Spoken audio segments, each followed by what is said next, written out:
Buenas tardes a todas las personas que nos acompañan. Gracias por asistir, por acompañarnos en este lanzamiento no, continuación, pero es el primero del semestre.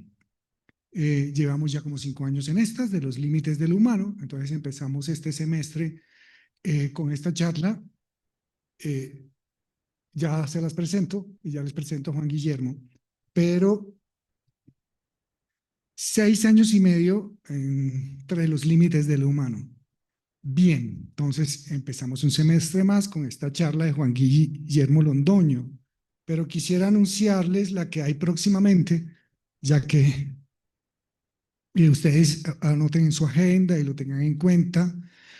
Lina María Álvarez, filósofa, profesora de Ciencias Políticas de la Universidad de los Andes y graduada nuestra de pregrado, tendrá el gusto el 5 de septiembre, anoten, de darnos una charla sobre filosofías agrícolas para nuestro tiempo. Filosofías agrícolas para nuestro tiempo. Entonces todos están invitados.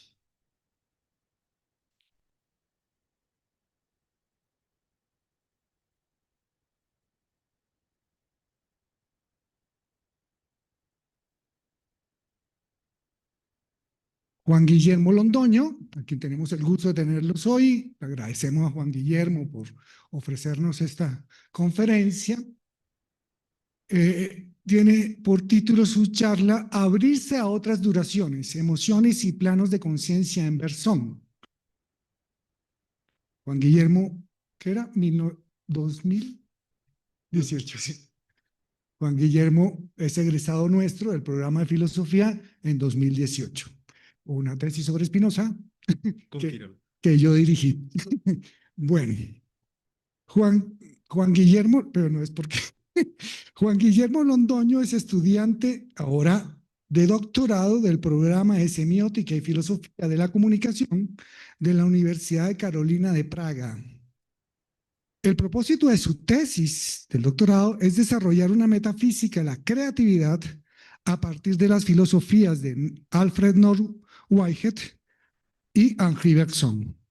Sus principales intereses son la filosofía del proceso y la filosofía de la naturaleza, especialmente en autores como Spinoza, Nietzsche, William James, Bergson y Whitehead.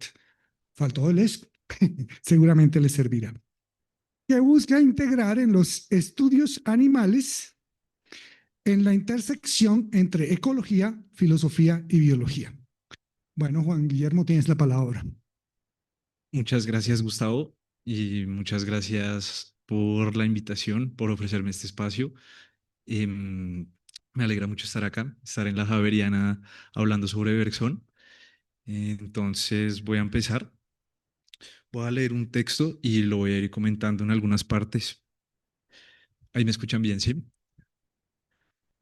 Hace unos días estaba conversando con una amiga y le mencioné el título de esta conferencia, Abrirse a otras duraciones, a lo que ella respondió, es una invitación.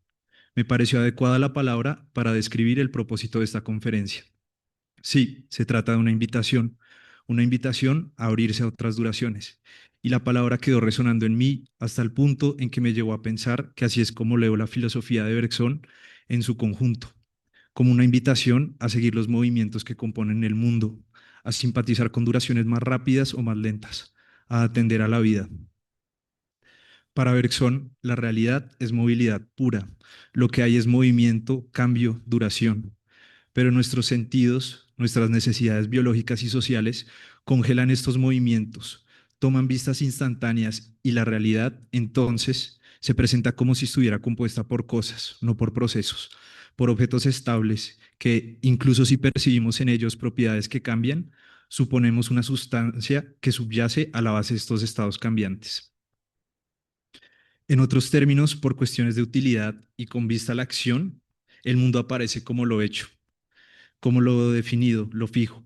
Pero si miramos con atención, el mundo es lo que se hace y deshace, procesos en vías de derrame.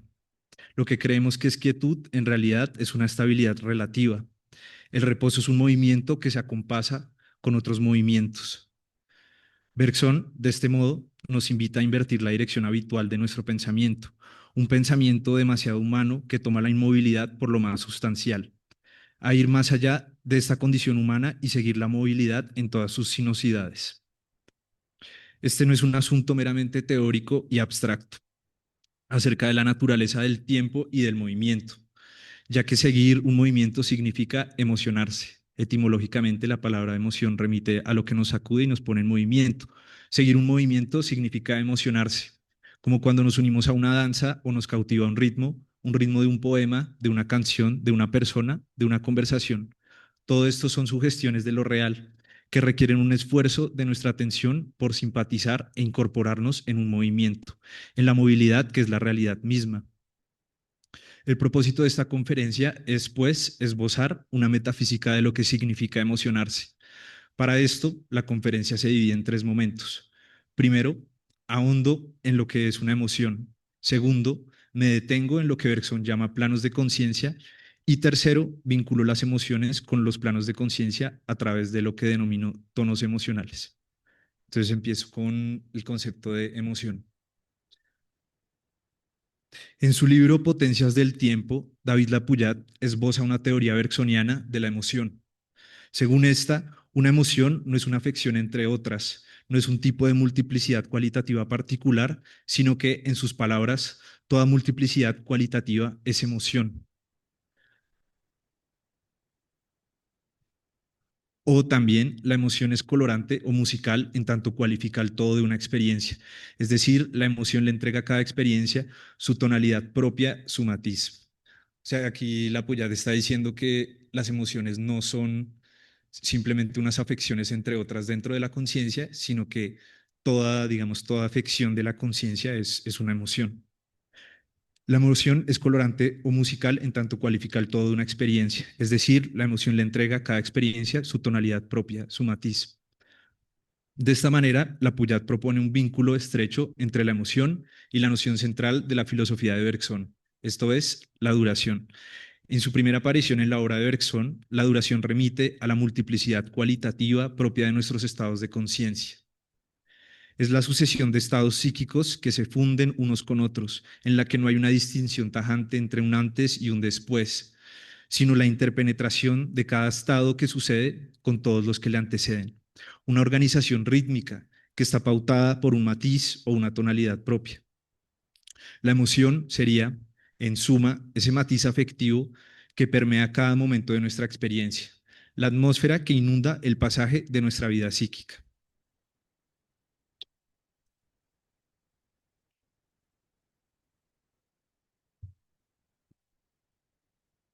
Nótese que la duración, aunque remite al cambio y la novedad como constantes de nuestra vida, significa también continuidad. Es decir, la duración no es una transición perpetua en la que el pasado desaparece, algo así como un presente instantáneo que reemplaza el pasado, sino todo lo contrario. Duración significa persistencia del pasado, un presente que continuamente se está preñando con los elementos que le anteceden, que se fusiona con estos, porque uno podría pensar que como Bergson está hablando de duración y cambio, entonces se trataría simplemente de una instantaneidad que está reemplazando constantemente el presente, pero la duración sobre todo remite a la continuidad y es así como se relaciona con la novedad y con lo acontecimental. Es en este sentido que toda duración es memoria, el murmullo ininterrumpido de todo lo que vivimos que nos acompaña siempre. Más adelante retomaré la importancia de la memoria para ahondar en la emoción. Ahora quiero resaltar que es también en este sentido que toda duración es movimiento, pero no un movimiento homogéneo, no un movimiento homogéneo, una línea incolora trazada en el espacio que podría descomponerse en instantes o en paradas a voluntad, sino una transición continua, temporal y cualitativa que constituye, para decirlo en los términos que nos interesan, un bloque emocional. Simpatizar con un movimiento es entrar en una duración, en una sucesión cualitativa que está coloreada con cierta emoción, en un proceso que está en vías de formación. Dicho esto, propongo de manera provisional esta definición.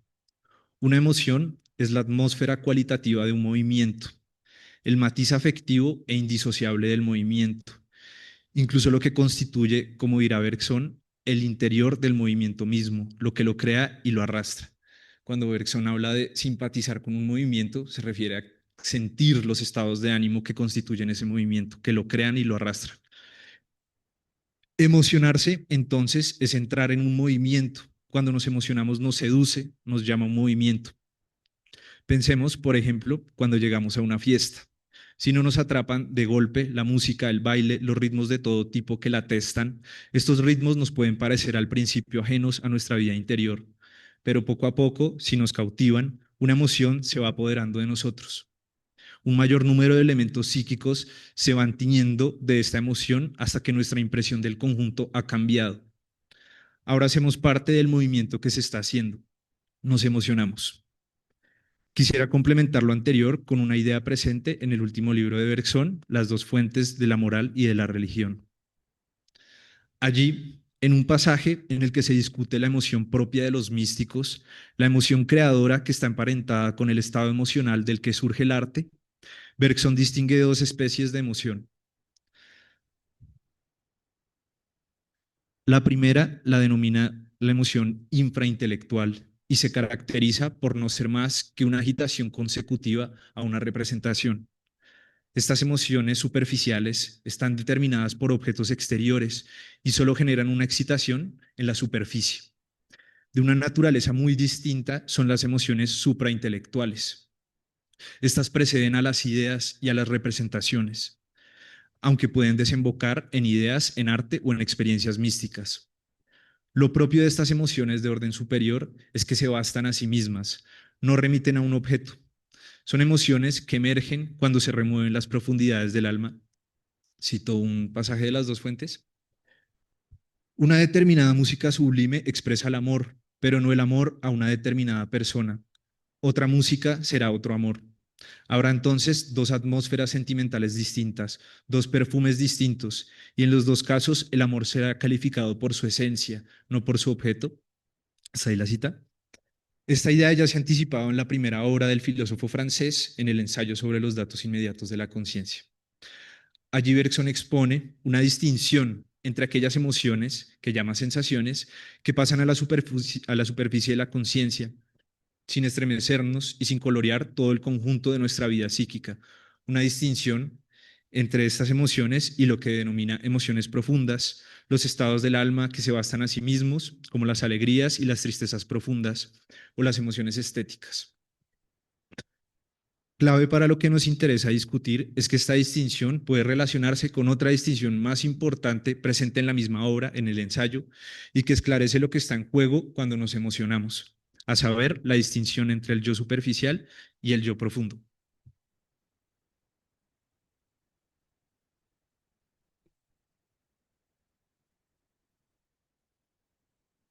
El yo profundo alude a la experiencia de la duración mencionada arriba, esos momentos en los que nos dejamos vivir, en los que los elementos psíquicos se funden unos con otros, se organizan según un matiz emocional que expresa de la manera más personal nuestra historia, cuando oímos nuestra melodía interior. Pero nosotros rara vez atendemos a esa melodía. Por las exigencias de nuestra vida biológica y social, las más de las veces fragmentamos nuestros estados psíquicos, establecemos separaciones tajantes entre un estado y otro, definimos un sentimiento por un objeto exterior,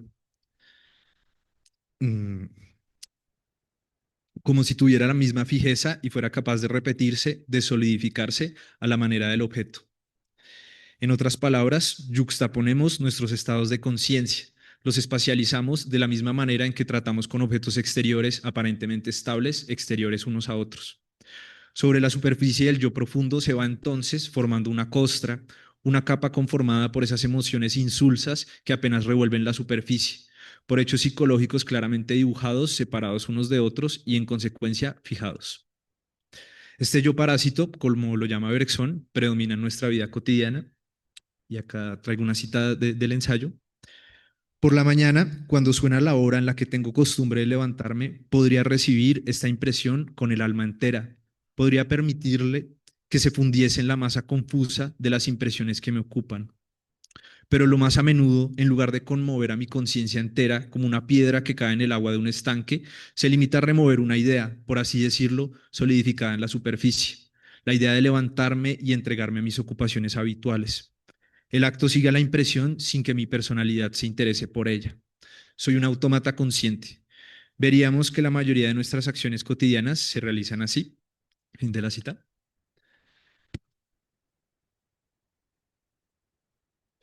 Con esta cita, dicho sea de paso, podemos vislumbrar en parte por qué la filosofía de Bergson es una revuelta contra la condición humana, una protesta contra esas debilidades y cobardías que nos aprisionan y nos impiden emocionarnos. Y ahora paso a la segunda parte de los planos de conciencia. La teoría del yo profundo y el yo superficial será modificada y refinada en una obra posterior, en materia de memoria. El yo dejará de ser comprendido como si estuviera conformado por capas, unas más interiores y otras más exteriores, y pasará a ser concebido como si estuviera conformado por niveles o planos de la memoria. Una vez bosquejada esta propuesta, podremos ahondar en la relación entre la emoción y la memoria. Diferentes textos y pasajes de la obra de Bergson establecen una identidad entre la memoria y la duración. Si entendemos la memoria como la conservación del pasado, dicha identidad se comprende fácilmente, en cuanto que la duración es la continuidad cualitativa de nuestra experiencia que se va acumulando y amalgamando. Pero esta identidad, como lo sostiene Deleuze, esta identidad entre memoria y duración es más de derecho que de hecho, pues cabe preguntarse por qué no toda la memoria se actualiza en cada instante de la duración, o en términos del ensayo, por qué el alma entera no se emociona en cada instante. Este parece ser el aprieto que intentaba solventar la teoría del yo superficial y el yo profundo. No es mi objetivo señalar aquí las dificultades de la propuesta del ensayo, sino cómo la teoría de los planos de conciencia responde a este problema. O sea, lo que quiero señalar acá es que si hay una identidad entre memoria y duración, parece que hay una dificultad, porque si la memoria es la conservación de todo el pasado y la duración es nuestra experiencia cualitativa, ¿por qué no está presente siempre la memoria en cada instante de la duración? Y de alguna forma eso era lo que intentaba resolver la teoría del yo profundo y el yo superficial, al decir que había unas sensaciones que de alguna forma se convertían en una especie de costra exterior y otras sensaciones en las que sí eh, se emocionaba el alma entera, como dice Bergson. Y la respuesta de materia y memoria es directa. Sí, en efecto, toda nuestra memoria entra en todo momento de nuestra duración y de nuestro presente. Nuestro carácter no es otra cosa que la síntesis de todos nuestros estados pasados. Nuestra personalidad entera, con la totalidad de nuestros recuerdos, entra indivisa en nuestro presente. Lo que ocurre es que existen grados de contracción y de expansión de la memoria, en los que la memoria encoge o ensancha el desarrollo de su contenido. En otras palabras, la conciencia posee grados de elasticidad, grados de tensión que revelan cuánto de nuestra vida psicológica está en juego en cada momento. Cuanto mayor es la dilatación, más elevado es el estado psicológico en el que nos encontramos con respecto a los pisos de la memoria. De ahí la imagen de los planos de conciencia para ilustrar este proceso, que Bergson ilustra con la imagen del cono invertido, donde el vértice estaría mucho más cerca de la percepción y del presente, mientras que a medida que se expande, nos acercamos más a la base del cono, se expande la memoria, ¿no? Eh, Cabe resaltar que Bergson no está sosteniendo que existan regiones del pasado que contendrían tales elementos del pasado, tales recuerdos por oposición a otras regiones que contendrían otros. En todos los casos, independientemente del grado de tensión de la vida psicológica, se produce una repetición de todo nuestro pasado, que puede experimentarse con mayor intensidad según la altura en la que estemos, ¿no? Y ahí Bergson es interesante porque después de haber criticado la noción de intensidad en el ensayo, la recoge aquí y empieza a hablar de una mayor intensidad de vida y de grados de intensidad de tensión. Nuestra memoria posee, por consiguiente, una cara virtual que se actualiza en mayor o menor medida según su expansión en el presente, según el espesor de duración que experimentemos.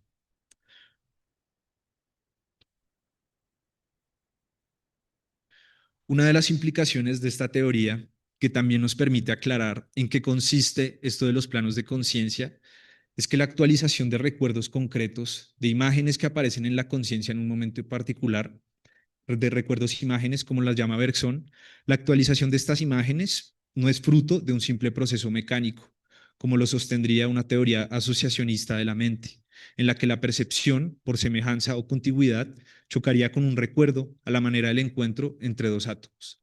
O sea, Bergson no está diciendo que nosotros recordemos porque simplemente una percepción choque con un recuerdo por una contigüidad y semejanza. No, para Bergson, la actualización de un recuerdo es consecuencia del plano de conciencia en el que nos situemos. Es el pasado integral el que es llamado por cada percepción presente.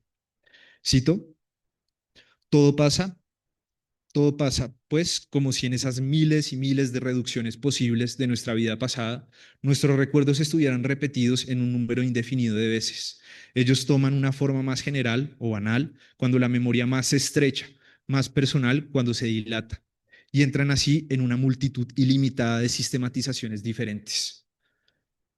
Y a continuación, Bergson menciona un ejemplo. Una palabra pronunciada a mi oído en una lengua extranjera puede hacerme pensar en esta lengua en general, o sea, lo que sería un estado más estrecho de conciencia, ¿no? Pensar en la lengua en general. O en una voz que la pronunciaba de cierta manera en otra oportunidad, y esto sería un estado más dilatado de la conciencia. Son dos disposiciones mentales diversas, dos grados distintos de tensión de la memoria. Hasta ahí la cita.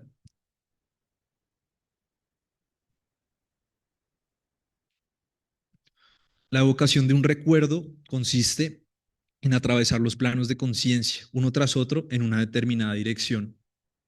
Bergson distinguirá dos elementos en este proceso. Por un lado, los recuerdos e imágenes que nos vienen a la mente. Por otro lado, el esquema dinámico, que es el punto en el que se condensan esa multiplicidad de imágenes en un plano de conciencia. El esquema dinámico, en palabras de Bergson, contiene en estado de implicación recíproca aquello que la imagen desarrollaría en partes exteriores unas a otras. Piensen, por ejemplo, en el último viaje que hayan hecho. Parece que rápidamente se transportan a determinada etapa del viaje con cierta coloración afectiva y rápidamente también empiezan a sucederse recuerdos, imágenes de esta etapa. El esquema dinámico sería esta representación aparentemente confusa en estado de implicación recíproca que nos brinda la indicación, la dirección a seguir para reconstruir determinada etapa del viaje, para evocar imágenes recuerdo de esa etapa. De ahí que en este proceso percibamos dos movimientos, un movimiento horizontal y en superficie, en el que nos movemos entre imágenes, en el ejemplo serían las imágenes de determinada etapa de su viaje, que se suceden unas a otras con facilidad, y en un movimiento vertical, en intensidad y en profundidad, en el que nos desplazamos entre planos por medio de un esfuerzo. Quizás si les preguntara por determinada etapa del viaje, ustedes tendrían que hacer un esfuerzo en el que se mueven entre representaciones esquemáticas hasta que finalmente llegan a aquella con la que pueden reconstruir esa etapa, el esquema dinámico. O sea, Bergson está diciendo que hay un movimiento vertical, que es el movimiento entre planos, y ese movimiento implica de alguna forma lo que él llama el esquema dinámico, que sería, digamos, como una suerte de punto indiviso al que uno se transporta y al que uno llega para después bajar a lo que sería la percepción o las imágenes presentes, y ese esquema dinámico de alguna forma contendría en estado de implicación recíproca lo que después va a ser exterioridad y yuxtaposición. Y parece ser, que es lo que defiende en el texto del esfuerzo intelectual, que hay esfuerzo cuando nos movemos entre planos. Resulta llamativo que las imágenes en el movimiento horizontal son en cierto sentido homogéneas entre sí, pese a que representen objetos diferentes, homogéneas en cuanto comparten cierta tonalidad afectiva e intelectual. Si hay una homogeneidad de las imágenes en el plano horizontal.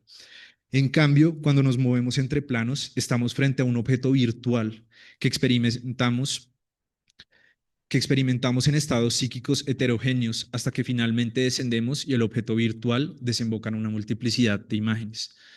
Y así es como Bergson también explica la creación, ¿no? En el esfuerzo intelectual digamos, va por grados de complejidad, desde la memoria, la interpretación, hasta llegar a explicar la creatividad de esa forma, como si fuera mm, una persona que crea se transporta, digamos, a un esquema dinámico, y ese esquema dinámico lo que hace es que lo quiere convertir en imágenes, como puede ser imágenes sonoras, imágenes visuales. Situarnos en un plano de conciencia, entonces, es seguir un movimiento. cierta dirección de la conciencia con la que interpretamos y vivimos el mundo. En estos movimientos del pensamiento nos desplazamos a un todo virtual, el esquema dinámico, para luego descender a las partes actuales, las imágenes. Es común, por ejemplo, que cuando nos asedia una preocupación, hay algo que nos angustia y leemos un texto, lo primero que capture nuestra atención sea una palabra relacionada con esa preocupación. Incluso puede que modifiquemos ciertas letras y fijemos de nuevo nuestra atención en el texto para percatarnos de que era otra palabra. O sea, en este ejemplo lo que quiero mostrar es cómo siempre estamos de alguna forma en una disposición intelectual, en un estado, en un plano de conciencia, y luego de ahí es que descendemos a la percepción. Vivimos pues en tonos intelectuales que guían nuestra marcha en lo real, pero esto no significa que las imágenes presentes, que nuestra percepción presente, perdón, vivimos pues en tonos intelectuales que guían nuestra marcha en lo real, pero esto no significa que las imágenes presentes, que nuestra percepción presente no cumpla ningún papel. Un primer contacto con la percepción presente, imprime su dirección al pensamiento, es decir, le insinúa qué dirección seguir, en qué plano de conciencia colocarse. O sea, la percepción nos hace insinuaciones del plano de conciencia en el que nos colocamos para poder seguir su movimiento. Muchas de nuestras acciones cotidianas son maquinales, nos hallamos en un plano de conciencia estrecho y parece que a duras penas podría decirse que existe el movimiento vertical entre planos, sino solo un movimiento horizontal entre imágenes. La interpretación de las sensaciones se hace de inmediato a través de movimientos habituales. Esto era lo que ya sugería el pasaje citado del ensayo cuando vimos el despertador por la mañana. Al conversar con alguien, al conversar con alguien puede que nuestra memoria se encuentre en un estado muy estrecho. La conversación resulta casi que maquinal, con preguntas y respuestas impersonales que poco nos interesa. No obstante, una conversación también puede ir paulatinamente tensando el plano en el que nos encontramos. Una atención vibrátil, un entusiasmo creciente con cada intervención, exige de nuestra parte un esfuerzo de concentración cada vez mayor. Nos expandimos, nos emocionamos. Ahora bien, el alcance de esta propuesta va más allá de lo que podría pensarse a primera vista.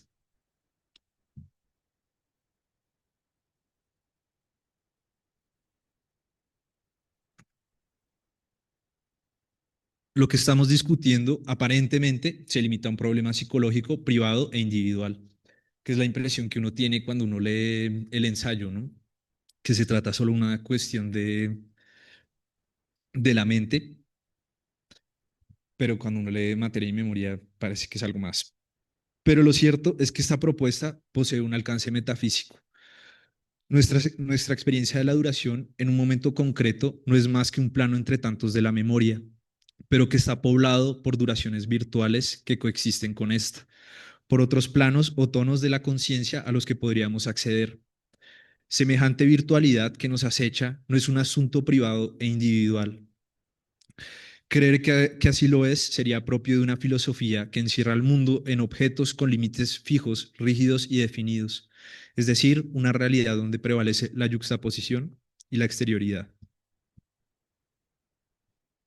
Pero nada más lejos de la filosofía de Bergson, en la que todas las partes de la materia interactúan entre sí, en la que existe una solidaridad entre todos los movimientos del universo, y en la que el impulso vital se caracteriza por la implicación recíproca de sus tendencias. Siguiendo esta línea, los planos de conciencia no se restringen a grados de tensión del pasado de una psique individual, antes bien se extienden a la totalidad del universo. El universo en su conjunto es una formidable memoria, como dirá Deleuze, una gran memoria compuesta por diferentes niveles de tensión del pasado, o lo que es lo mismo, por una multiplicidad de duraciones. Estos múltiples ritmos de duración se interpenetran.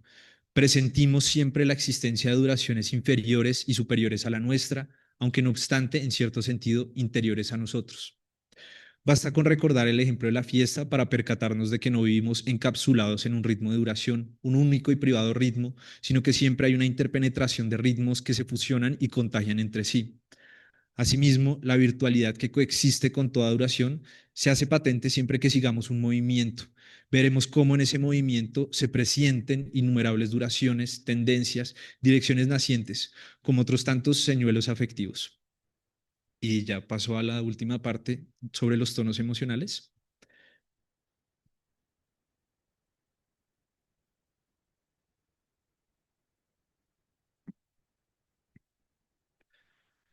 Si todo plano de conciencia es una disposición mental, es también una disposición emocional. Se trata de un tono emocional que permea nuestra atención, que expande o estrecha nuestro carácter, que colorea nuestro entorno. Una emoción no es, pues, un pulso cualitativo, irracional y fragmentario, sino un tono vital que nos moviliza en cierta dirección. Una consecuencia que se desprende de esto es que, si lo que existen son tonos emocionales, una emoción jamás se produce por tal o cual objeto particular, sino por un determinado nivel de conciencia en el que se cristaliza ese objeto. El objeto opera más como una ocasión, como una insinuación, más que como una causa. Al igual que cuando expusimos los planos de conciencia, sostuvimos que la percepción presente es interpretada según el nivel en el que nos situemos, em, como en el ejemplo de la palabra en la lengua extranjera, dependiendo del nivel en el que estemos, vamos a interpretar la realidad de cierta forma. De igual forma, un objeto nos conmueve por el tono emocional en el que nos encontremos. Podrá hacernos más o menos indiferentes, más o menos provocativo. Cito a Bergson: ¿quién no ha sentido que una armonía deliciosa lo penetra porque una palabra deslizada en su oído, insinuándose en el alma y excavando hasta en sus más secretos pliegues, ha venido a tocar esa fibra oculta que no puede resonar sin que todas las potencias del ser se alteren con ella y vibren al unísono? Fin de la cita. Si todo plano de conciencia nos remite a un tono emocional, los tonos emocionales mismos deben manifestar el doble movimiento horizontal y vertical que caracteriza los niveles del espíritu. En una emoción, entendida como un movimiento que nos seduce o un movimiento en el que entramos, en efecto podemos distinguir dos aspectos. Primero, que tanto la emoción se apodera de nosotros, es decir, con qué facilidad la emoción empieza a ocupar nuestra conciencia. Y segundo, la riqueza de la emoción, qué tan atiborrada está ella misma de sentimientos, recuerdos, etcétera. En palabras de Bergson, el mayor o menor número de hechos psicológicos que distinguimos confusamente en la emoción fundamental. El primer aspecto corresponde al movimiento horizontal, cuando nos montamos en un movimiento, en una emoción que acapara cada vez más nuestro interés.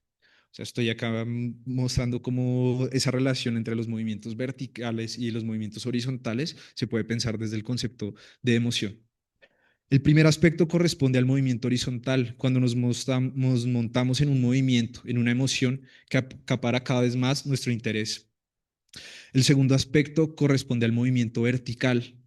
La emoción aquí opera como un objeto virtual que no cesa de producir estados heterogéneos, de sugerirnos más y más movimientos.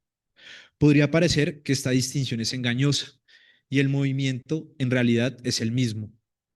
No obstante, todos hemos experimentado emociones que, aunque se adueñan de nosotros por completo, son realmente pobres en cuanto a lo que nos sugieren, como si quedáramos atrapados en un mismo tono emocional, en cierto grado de tensión o de vitalidad. La melancolía, por ejemplo, captura a la persona por completo. Su atención es hipnotizada por el pasado, por lo que fue. Las ideas se empobrecen cada vez más y el porvenir aparece clausurado. Del mismo modo acontece con el enamoramiento. Puede producirse con una rapidez inusitada y dejarnos afiebrados y delirantes, de manera que el objeto de amor es ya lo único que nos importa. Pero de ahí no se sigue que ese amor posea profundidad, o sea, profundidad en términos del movimiento vertical de los planos de conciencia. Todo lo contrario a lo que ocurre con un gran amor. Aquí al ritmo le rebosan los movimientos virtuales, las invitaciones y seducciones por caminos ignotos. Es como si hubiera emociones que nos encierran en círculos vitales, que obstruyen la posibilidad de emocionarnos en otras direcciones, y otras, en cambio, que se experimentan como un nuevo amanecer y aguzan nuestra atención hacia los movimientos del mundo. Ya casi termino. Las emociones son tonos vitales que pueden ser más o menos profundas o, como lo quiero proponer, más o menos tensos. Pese a que el concepto de tensión sea central en la obra de Bergson, no encontramos allí ninguna definición.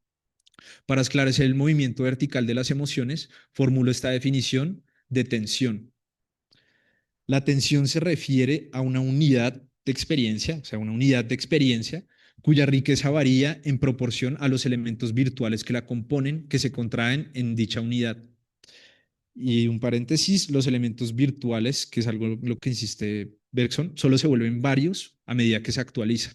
pues en principio son una multiplicidad confusa e indistinta, una implicación recíproca de tendencias.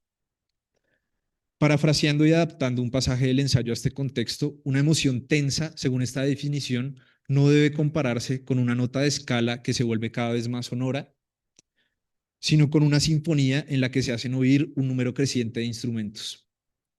Esto entraña que entre más tensa sea una emoción, más nos aproxima al puro movimiento, a la pura duración, a la vida que engendra todas las cosas. Emocionarse, como lo afirma Lapouillat, emocionarse por el pasaje mismo del tiempo o del movimiento, más que por los seres en los que se cristaliza. Por el contrario, cuanto menos tensa sea una emoción, más nos dispersan objetos en imágenes actuales con límites y contornos fijos. Esto es coherente con lo que discutimos en la primera y en la segunda parte de esta conferencia. Las emociones supraintelectuales carecen de objeto y nos sumergen en la fuente de donde emana el arte, la filosofía y la religión. Las emociones infraintelectuales, en cambio, son sacudidas superficiales, tímidos movimientos suscitados por un objeto. Pareciera que oscilamos entre estas dos especies de emociones, en la misma medida en que nos desplazamos entre planos de conciencia. Entre más estrecho sea el tono vital, más nos topamos con un objeto impersonal, que produce pálidas sensaciones y movimientos maquinales. Si la emoción es realmente intensa, por el contrario, puede provocar un asombro de ser por el mero hecho de ser y producir una revuelta inaudita en nuestras vidas. Concluyamos con esta idea. La filosofía de Bergson es una invitación a entrar en lo que se hace, a seguir lo moviente, a emocionarnos con todos esos niveles vitales que pueblan el mundo. Tonos emocionales que van desde nuestras alegrías y tristezas más cotidianas hasta sus tonos abismales. Traigo aquí una cita de la risa. Otros excavarán todavía más hondo. Bajo esas alegrías y esas tristezas captarán determinados ritmos de la vida y de la respiración, que son más interiores al hombre que sus sentimientos, pues son la ley viva de sus lamentos y de sus esperanzas. Hasta ahí la cita. Los planos de conciencia nos mostraron al universo como una enorme memoria, formada por diferentes niveles de tensión del pasado. Ahora se nos revela también, y quizás más importante aún, que el universo es una inmensa emoción compuesta por tonos emocionales que funcionan como alicientes vitales. Emocionémonos, pues, con el universo, con esa eternidad de vida que es la duración. Gracias.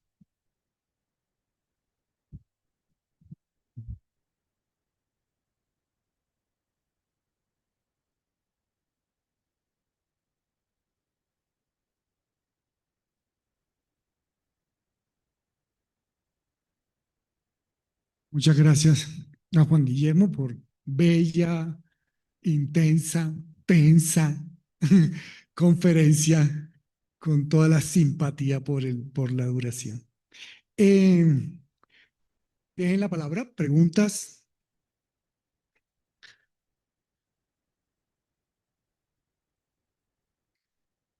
Eugenio.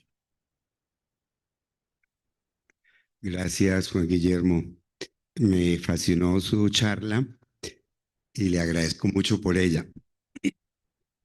Eh, Quisiera hacer un pequeño comentario para explicar la pregunta. ¿Sí?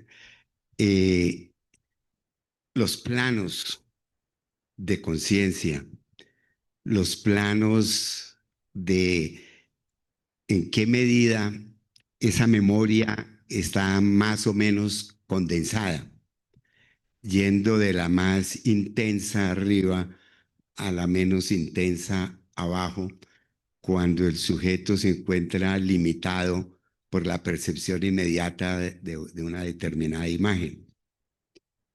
Y hay una tensión entre dos movimientos, pero me pareció que hay un movimiento que tú no le diste la suficiente importancia, aunque sí lo mencionaste, que es el movimiento que va del sujeto que experimenta, o que del sujeto de experiencia, digámoslo así, que experimenta la duración, tratando de encontrar una similitud con imágenes por allá de la memoria, y que le diste más importancia al segundo movimiento, que yo lo llamaría el vertical, el descendiente, que es de que ese mundo de virtualidades está dotado por sí mismo de cierta gerencialidad y tiende a actualizarse, es decir, tiende a llegar a la percepción y decirle, esto es lo que es.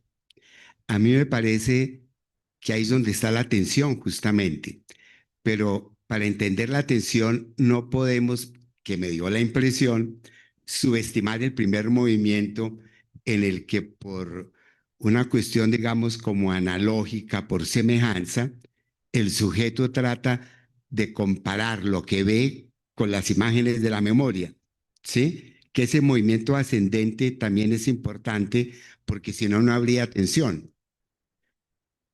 Pero también es importante, o sea, ahí hay un tipo de agencialidad que descansa en el sujeto que experimenta la duración. Pero también hay otro tipo de agencialidad y que es el que tú destacas, pero que también es importante, que es el del mundo de lo virtual, tratando de condensarse, de aparecer y de actualizarse. Y que eso en sí mismo también es una agencia, ¿sí? No sé si me explico.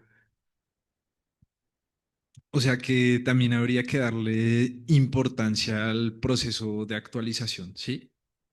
Y al doble bucle, al bucle que en el momento de la actualización va del presente al pasado y del pasado al presente, y no dejarlo en una sola dirección del pasado al presente, o sea, de lo virtual a lo actual. Sí, sí. Cuando estaba redactando este texto, sabía que de alguna forma estaba omitiendo eso, que implicaba de alguna forma entrar en este asunto de la percepción, ¿no? Que lo dejé por fuera, pero es fundamental y es como de alguna forma la percepción hace un llamado en virtud de la utilidad a una serie de recuerdos, ¿sí? Em, pero Bergson también ahí cuando insiste en eso, está insistiendo también en cómo en ese llamado a la utilidad parece que es justamente la ocasión para que se cuelen otros recuerdos, ¿no? Que están emparentados con ese, em, con esas imágenes que llaman en un primer momento la percepción. Pero también lo hice así porque he estado pensando un poco que es difícil entender dónde está la parte creativa de este proceso, dónde está la parte creativa de la atención. Y ahí pienso un poco, Bergson expone, cuando expone el plano, habla de estos dos límites extremos entre el hombre de acción y el soñador, ¿no? Y el soñador estaría a la base del cono. Y cuando uno lee eso, entonces uno diría, ah, claro, es que el soñador está en el estado más expandido de la memoria, ¿sí? Pero cuando uno lee el texto del sueño, que está en la energía espiritual, en ese texto Bergson dice como que en realidad el soñador no tiene un esfuerzo, sino que hay solo una recolección de imágenes. Y también hay un pasaje en la evolución creadora que él hace como una suerte de analogía entre la dispersión de la materia y la dispersión del espíritu en el sueño, en el estado de ensueño. Entonces estaba pensando un poco que el concepto de tensión de alguna forma tiene que apuntar en otra dirección. Todavía no sé muy bien cuál, pero sí pues es algo que intento elaborar un poco acá. Y no sé si responde un poco a tu pregunta.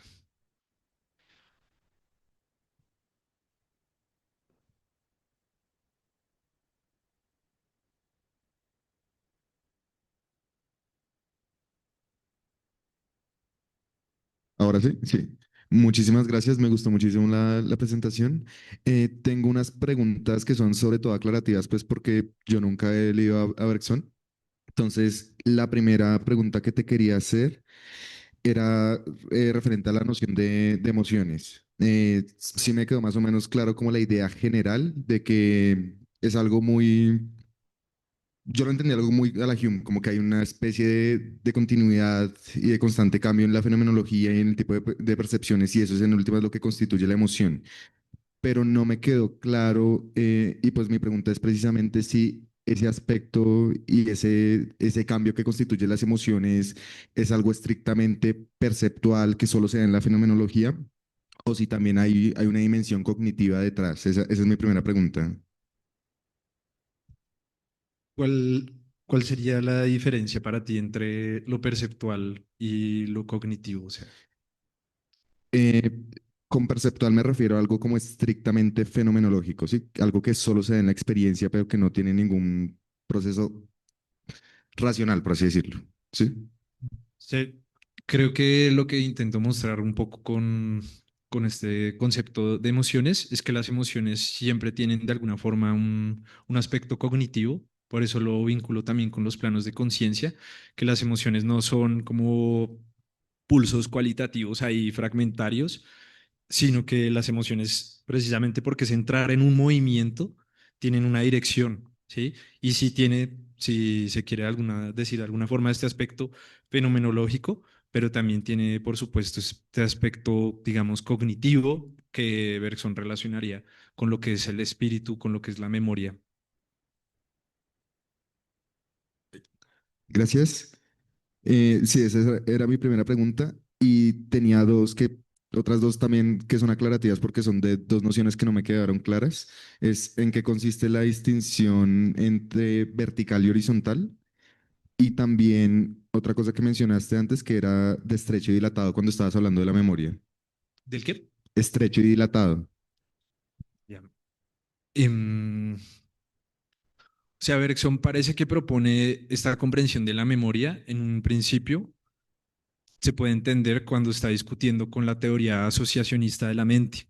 Y según esta teoría, parece ser que nosotros, cuando recordamos, es porque hay digamos, hay una imagen que se me asemeja a algo y esa imagen como si golpeara como un átomo y llamara a otro átomo que sería el recuerdo, ¿sí?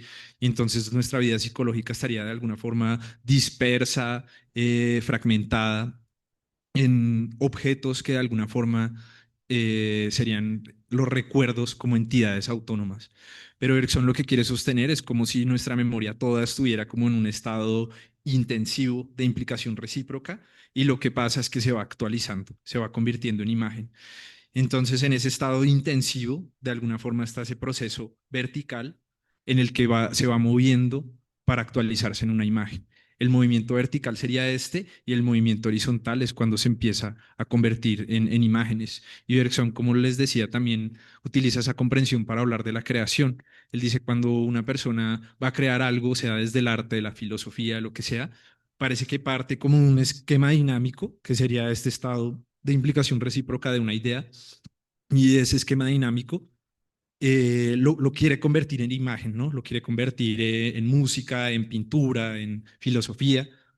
Y cuando eso pasa, cuando pasa al plano de las imágenes, sería ese movimiento horizontal, ¿sí? Y ya con respecto a que sea más estrecha o em, más dilatada nuestra memoria, Bergson está diciendo que en todo momento toda nuestra vida psíquica está en cada instante condensada en nuestra percepción, pero se puede expandir o se puede estrechar, ¿sí? Y que entre más se estrecha, de alguna forma está más limitada a una suerte de reacción maquinal en la que el presente, los objetos, yo me familiarizo con la utilidad de ciertos objetos y los utilizo de cierta forma, pero parece que es distinto, eso lo llama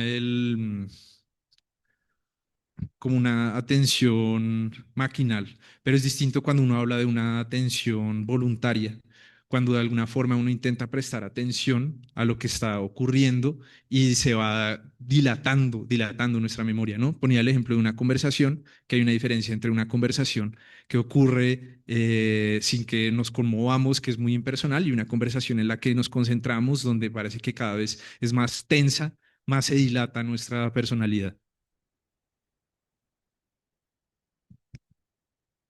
Juan Guillermo, muchas gracias. Pues mira que usaste un concepto ahora al final que creo que no apareció en la conferencia y pues ahora te pregunto es por un desarrollo un poco de esta idea de la atención, porque distinguiste acabas de hacerlo entre la superficial y la voluntaria y yo lo que quería preguntar antes de que dijeras eso era simplemente si había un lugar para la atención en relación con los grados de expansión o con los grados de intensidad con los que se puede vivir una percepción y con esta presencia plena y permanente de la memoria, pero latente o llevada a un grado más elevado de presencia.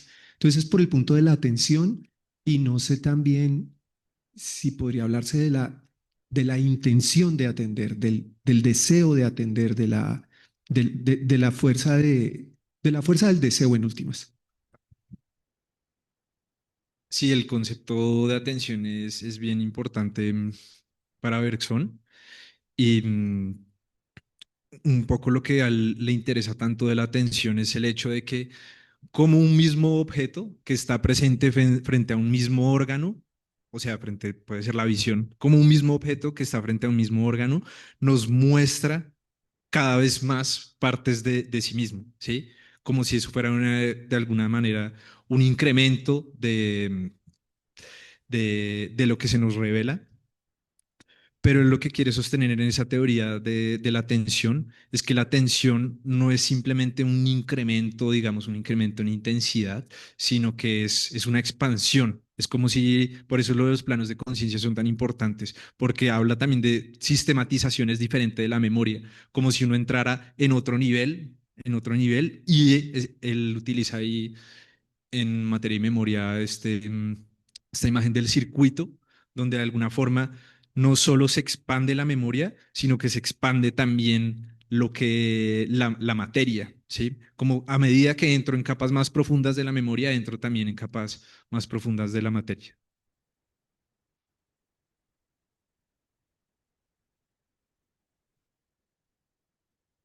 La voluntad.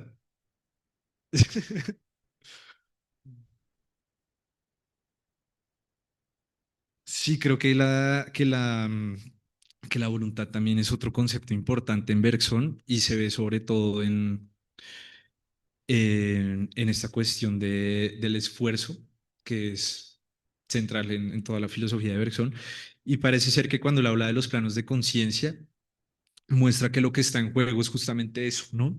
La materia y la percepción que nos hace un llamado, y por otro lado lo que es lo que puede ser la voluntad o el deseo, que también juega un papel en el plano de conciencia en el que nos situemos.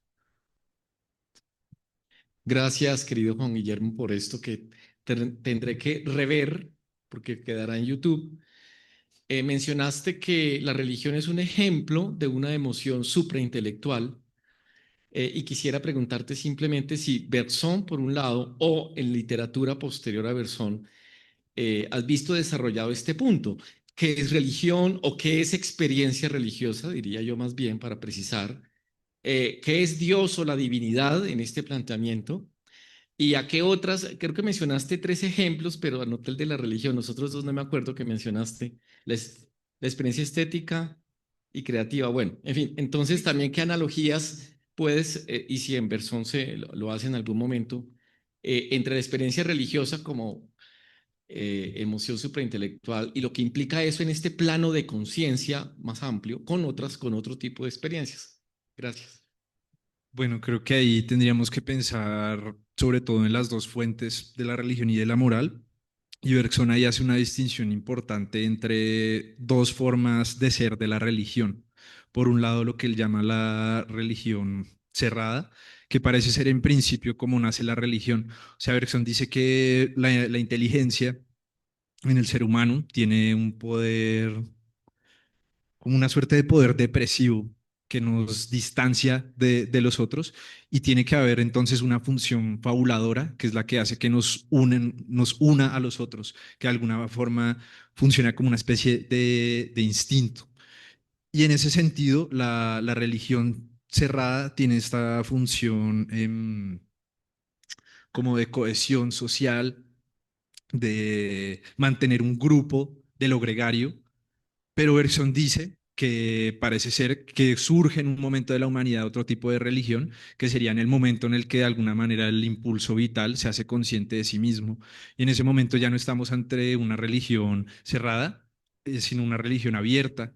Y esta religión abierta es de otra naturaleza. Y eso es lo que él relaciona con lo que llama en las dos fuentes, con la emoción creadora, con la emoción creadora que siente el místico, de alguna forma, de experimentar el impulso vital que guía todas las cosas. Y ese tipo de religión para él sería, digamos, una religión que tiende hacia la creatividad y, y sí, no sé, sí.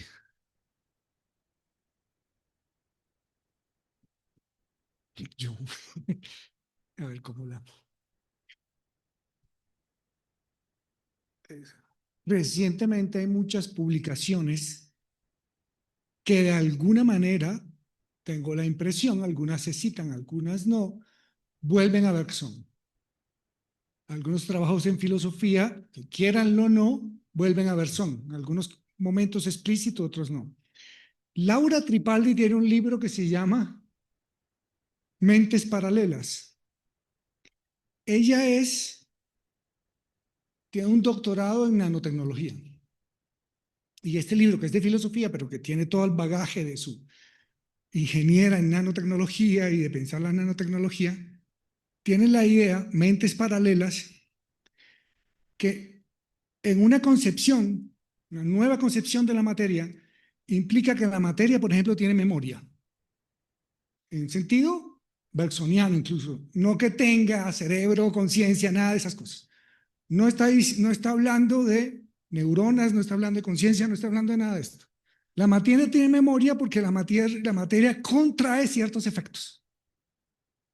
Y uno se da cuenta que para un ingeniero no hay ningún lío en que la materia tenga memoria, como hay una tendencia a volver a su inercia, a su estado inicial, a contraerse. ¿Okay?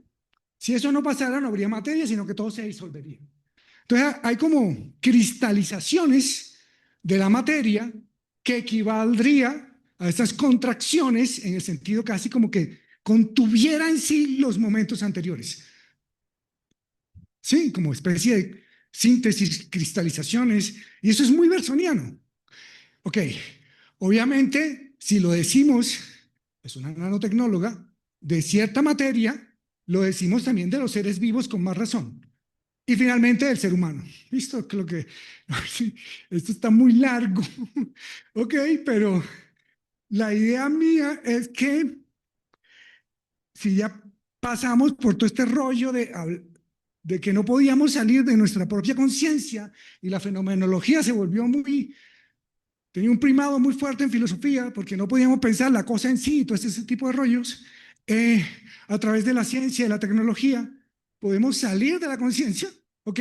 Y volver a un realismo mediado, claro está, porque siempre se trata de ver cómo llegamos a eso y qué ideas tenemos sobre eso, pero volvemos a una especie de realismo y una especie de materialismo.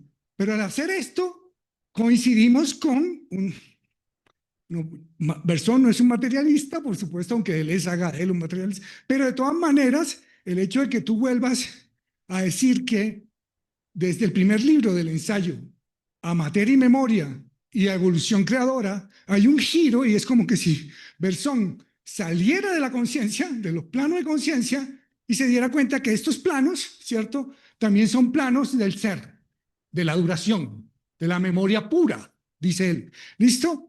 Y yo creo que el materialismo contemporáneo de algún modo vuelve sobre Bergson.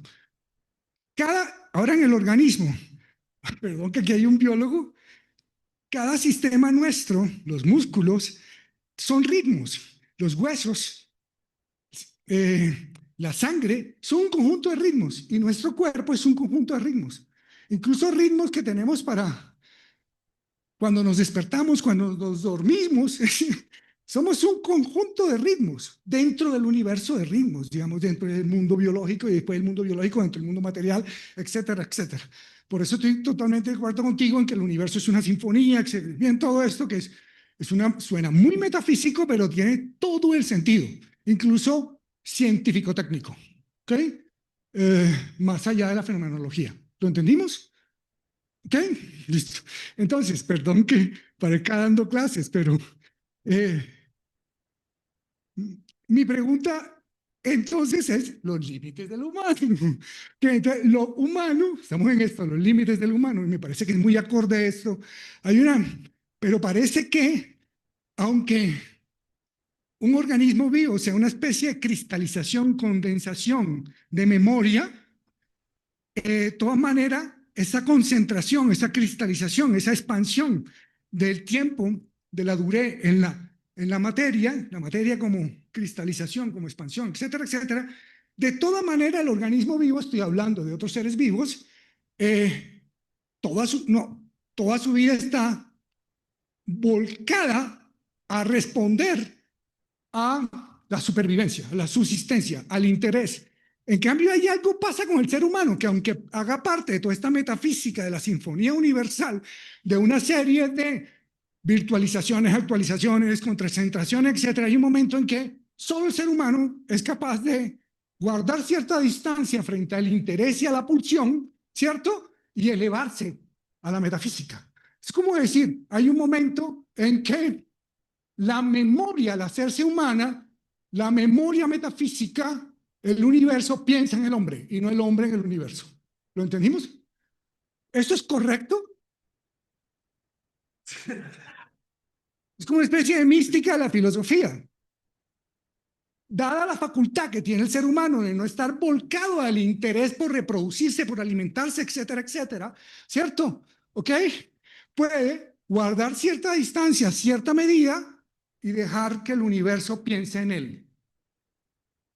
O sea, desde la perspectiva de Bergson, hay una frase que aparece en algunas partes de su obra y es: la filosofía debe ser un esfuerzo por superar la condición humana, ¿sí? Y esa condición humana, él parece entenderla en términos justamente de eso, como en la evolución creadora dice, parece ser que todos los seres vivos quedan como en un remolino dentro de sí, y solo cuando de alguna forma el impulso vital alcanza cierto momento en el ser humano, es que se puede crear como una suerte de expansión, un grado de expansión distinto que implica no solo una intensidad cuantitativa, sino como si se abriera otra cosa. Y, en ese sentido parece ser que la condición humana es estar atrapado en esos hábitos maquinales. eh, y si hay una invitación de Bergson a abrirse a otros ritmos de la duración, es en la medida en que solo así podemos acceder a esa gran memoria, ¿sí? A esa gran memoria que nos saca, digamos, de ese círculo muy humano.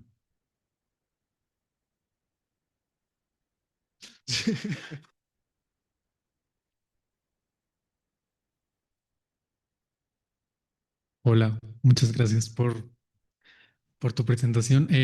Aquí un poco partiendo de lo que dijo Quirola, pero al revés. Em, Cuando, por ejemplo, yo pienso en un poeta que compone un ritmo en su poesía, al decirlo así, te quería preguntar casi que todo lo contrario. O sea, Quirola dijo como que el cuerpo humano es como este sistema de ritmos que existe aquí y el universo entero está siguiendo esa lógica de la sinfonía, está lleno de ritmos y así, pero yo siento que es un poco como que está presupuesto en el hecho de que nosotros, o sea, de que nuestro cuerpo está compuesto de ritmos, o sea, la razón por la que nosotros ponemos los ritmos en las cosas es porque tenemos un cuerpo y el cuerpo percibe unos ritmos. Todo eso se quedaría encerrado en la percepción. Ahora tú nos dijiste que Bergson propone, no, es que nosotros tenemos una escalón de la cognitividad que rige un poquito nuestra percepción y la percepción lo que hace es que después le sugiere a ese escalón emocional, ¿sí? Entonces, cuando yo tengo, por ejemplo, el ejemplo del poeta, yo te querría preguntar como, ¿no sería acaso esta como precisamente este hecho de que, o sea, eso no implica como que la percepción un poco es el mismo plano intelectual? O sea, la percepción no está presupuesta en el hecho del plano intelectual que el mismo Bergson es que está planteando. ¿Es eso correcto? Como porque lo que me hace quiero pensar al respecto es por eso, es como precisamente si yo soy capaz, por ejemplo, de componer un ritmo y de decir como ta, tarara, tarara, es porque yo tengo un cuerpo, mi cuerpo está afectado de cierta manera y esa manera yo lo entiendo como un ritmo, pero entonces esa percepción va a ser exactamente el plano emocional que yo asigno a ese ritmo. O sea, las dos cosas van a estar envueltas un poco en sí. Y la poesía, precisamente como lo que yo componga, no va a tener como un plano cognitivo en el que yo digo, ah, acá hay un ritmo y por eso el poema se siente de esta manera, sino va a ser, el poema se siente de esta manera porque es que el poema suena de esta manera, ¿no serían como la misma cosa? O sea, ¿no serían la misma cosa el plano emocional y el intelectual? ¿Sí? O, Aquí un poco, estamos en el plano intelectual y de ahí descendemos a la percepción. Luego la percepción guía el movimiento del plano intelectual. Luego, ¿no significaría que la percepción es el plano intelectual? pero ¿cómo entiendes eso? ¿No, como que la percepción misma está en un plano? El plano intelectual, o sea, el plano intelectual tiene que presuponer la percepción. Sí, claro. O sea, serían la misma cosa. No, el hecho de que la suponga no significa que son lo mismo. Y de hecho, una de las ideas centrales de materia y memoria es mostrar cómo la percepción, que en principio equipara a Bergson con la materia, es de naturaleza distinta a la memoria. Y el hecho de que la percepción nos haga insinuaciones, evocaciones, que nos traen recuerdos, que nos llevan a ciertos planos, no significa que la percepción misma sea eso mismo, ¿sí? Aunque sí hay que pensar un poco que si la realidad está compuesta por esos ritmos, incluso, pues digamos, como decía Quirola, lo inorgánico posee ritmos, esos ritmos hacen una suerte de llamado a los mismos ritmos que nos constituyen, ¿no? ¿No? No sé. Que, o sea, que los ritmos nos hacen estos llamados a través de la percepción. O sea, no hay percepción sin llamado, como que la percepción siempre tiene que tener una intención. Ya. Pues creo que entiendo mejor y ese es uno de los puntos centrales de materia y memoria, ¿no?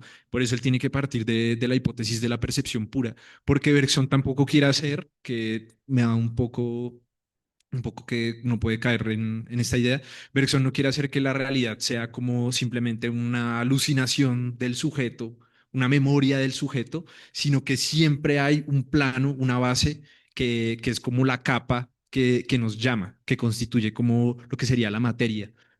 Pero esa percepción no es lo mismo que la memoria, solo que esa distinción no es más de derecho que de hecho, porque en nuestra experiencia siempre se da la percepción con memoria, ¿sí?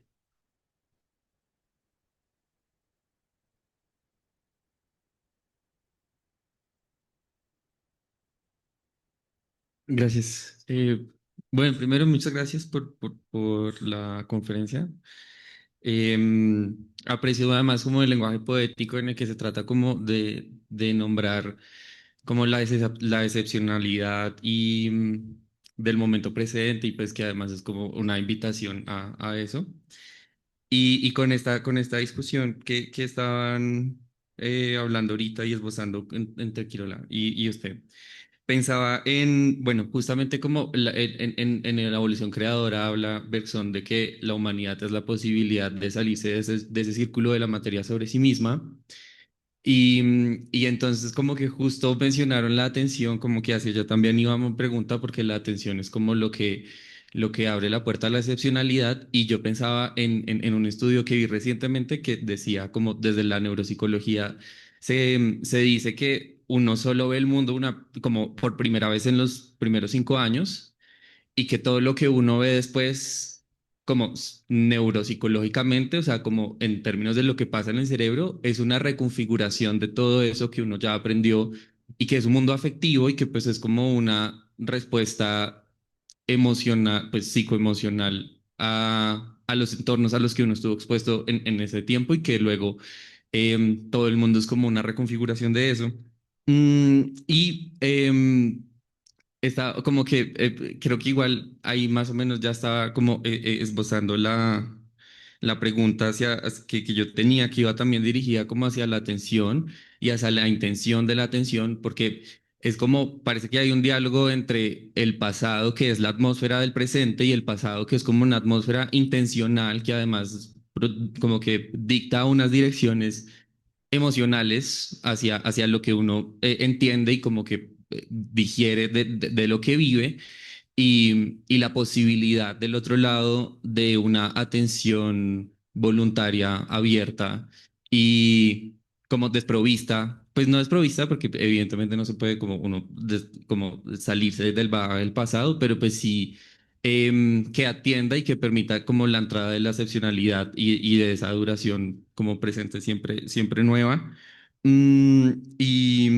Y bueno, sí, como que solo quería como ahondar un poco más en en la voluntad de esa atención, en como que más se dice sobre, qué más dice Bergson sobre esa posibilidad de atender al presente o atender como a la realidad. Em, claro, como igual desde reconociendo que la realidad es el pasado materializado y como que en toda la materia está pues la memoria de todo, pero pues atendiendo al nuevo y como dejándose además permear por esa emoción siempre nueva, como por esa emoción tensa en la que siempre hay una configuración completamente nueva y excepcional de los distintos elementos y como la configuración de todo y que eso siempre da paso como a como a emociones nuevas, ¿no? Como a lo totalmente nuevo. Ya, pues eso era lo que quería como ahondar un poco. Gracias por la pregunta. Creo que hay una cosa que se extraña en Bergson y es como el pasado está vinculado con la novedad, ¿no? Y el pasado no es la mera repetición y eso de alguna forma está presente desde el concepto de duración.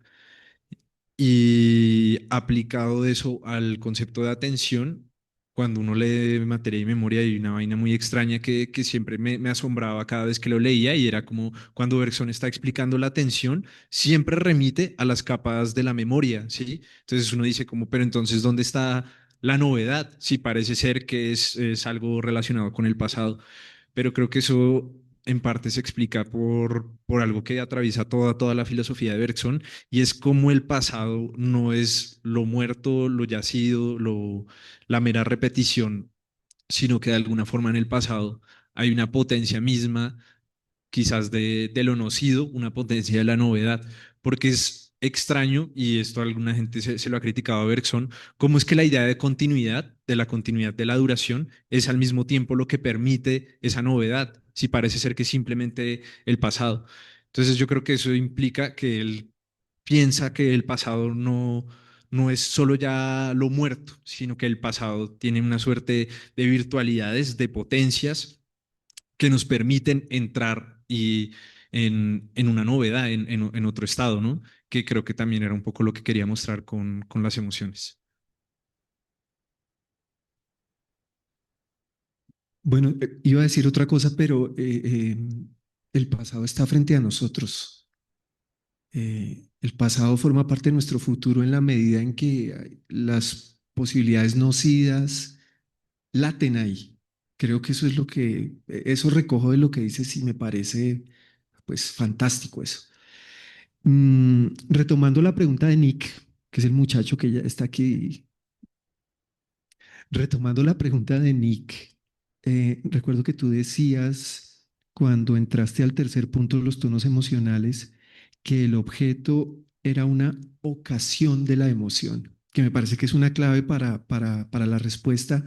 Yo lo que pensaba era en una teoría de una causalidad parcial o de una doble causalidad, porque el objeto suscita algo y supongo yo que la memoria o la atención en ese encuentro con la percepción da lugar a esa creación, como para evitar la idea que creo que tiene Nicky, es que todo depende de de la pura percepción. No sé tú cómo ves eso.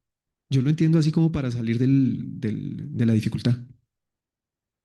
No es que la, sea, la dificultad es una gran dificultad de la obra de Bergson, creo yo, de materia y memoria.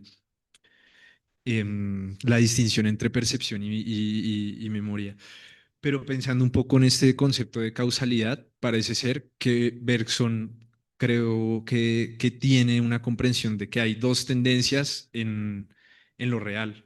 Una tendencia sería la que está compuesta por la causalidad mecánica, esto que produce su efecto mecánico, y otra tendencia que parece ser una causalidad mucho más relacionada con la insinuación, con lo que nos cautiva, ¿no? Y hay un texto, bueno, hay un texto en el que se le está comentando la vida de, ¿cómo es que? Bueno, hay un texto en el que Bergson habla de la causalidad como si fuera una suerte de persuasión, ¿sí? Y de hecho, Whitehead tiene una idea parecida, como si el mundo se moviera por dos cosas, lo que él llama la persuasión y la fuerza. ¿Sí? La persuasión, la fuerza sería esa causalidad que nos constriñe, que no puede ser de otra forma. En cambio, el carácter mucho más sugestivo lo que hace es organizar las virtualidades. Esas virtualidades las, las organiza en una dirección, pero no por fuerza, sino por una potencia creativa, ¿sí? Evocativa.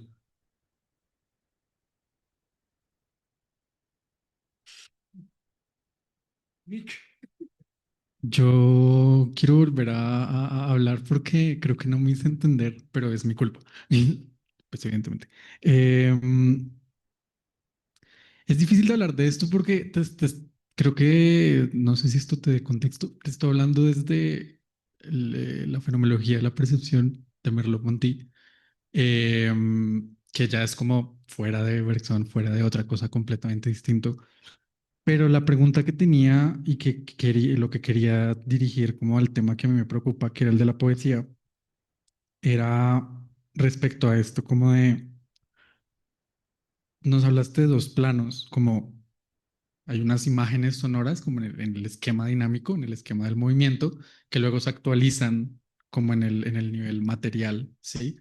Ahora, lo que yo quise decir no es como todo depende de la percepción, sino que yo me confundo mucho como al hacer este paso de como de un plano al otro, porque lo que yo como que veo en el proceso creativo es que las dos cosas un poco se envuelven mucho la una a la otra.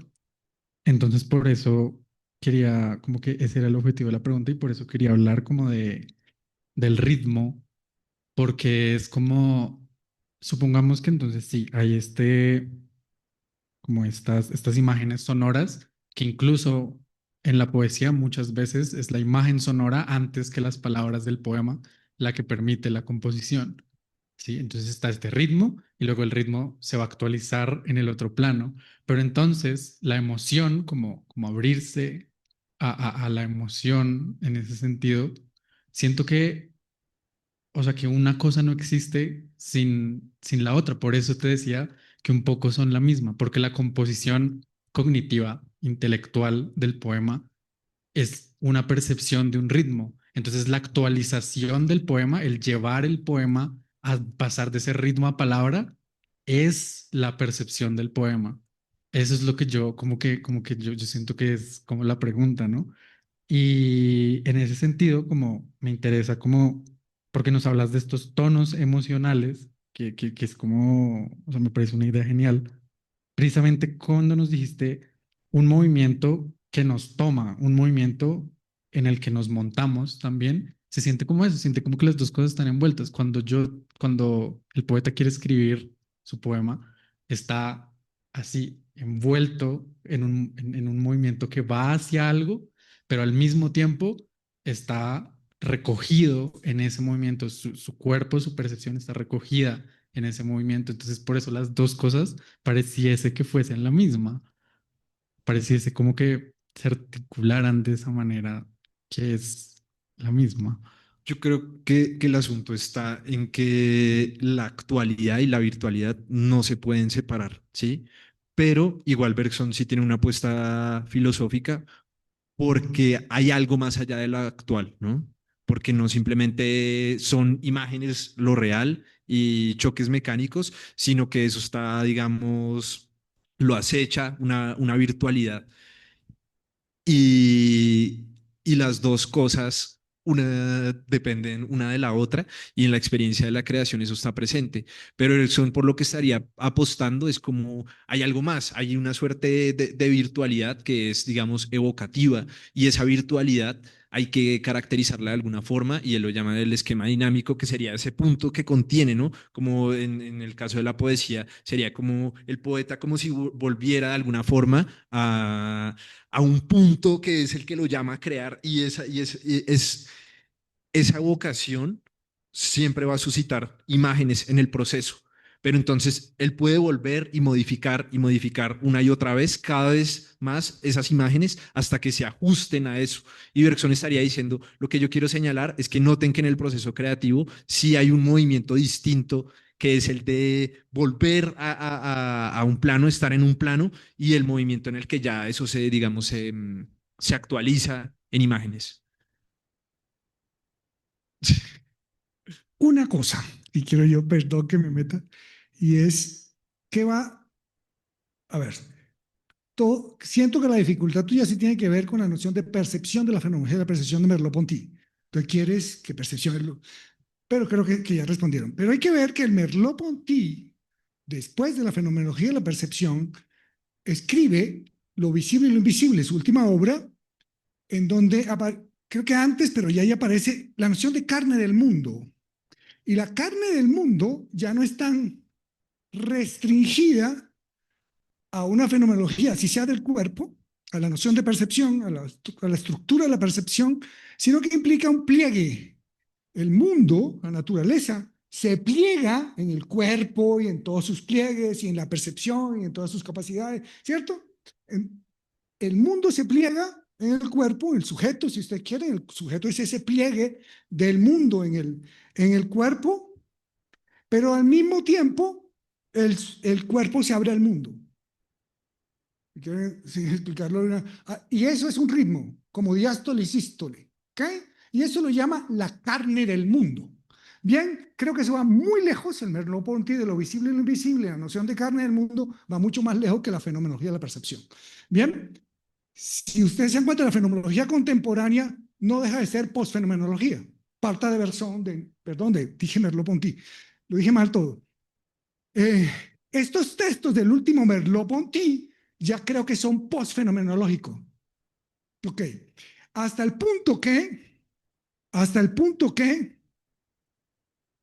su último curso en el College de France es una filosofía de la naturaleza, a la que le dedica muchas páginas a Bergson, etcétera, etcétera. Tremendo clase. Ese curso de fenomenología de la naturaleza, de filosofía de la naturaleza, que es el último curso de Merleau-Ponty. Bien, entonces hay que ir más allá de la fenomenología de la percepción. ¿Listo? Y de hecho, la fenomenología hoy es postfenomenología, hasta los filósofos de la técnica. ¿Ok? Hay que, bien, ok.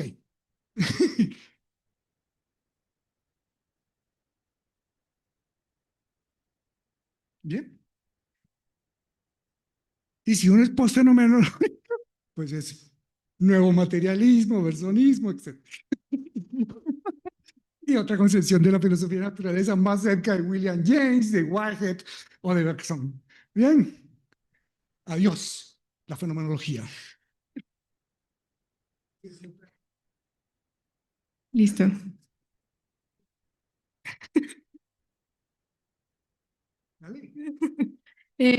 Juan, retomando lo que dices que el pasado puede ser potencia de la novedad, ¿hay espacio para el olvido en Bergson? ¿Qué espacio tiene el olvido ahí?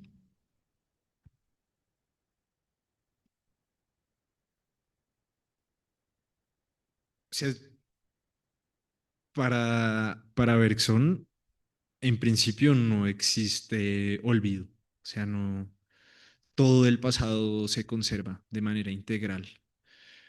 Pero uno sí podría quizás hablar por eso son tan importantes los planos, ¿no?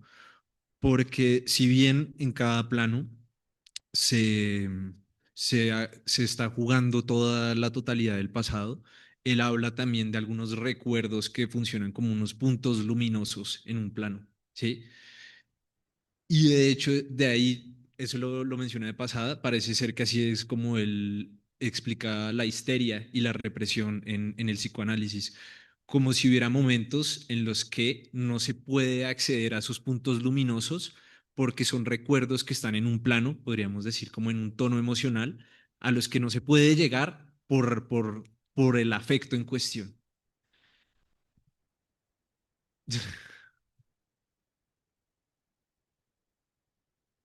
Bueno, muchísimas gracias por venir. Muchísimas gracias. Gracias. Aplauso. Y ya saben, 5 de septiembre nuevamente aquí. Muchas gracias por venir.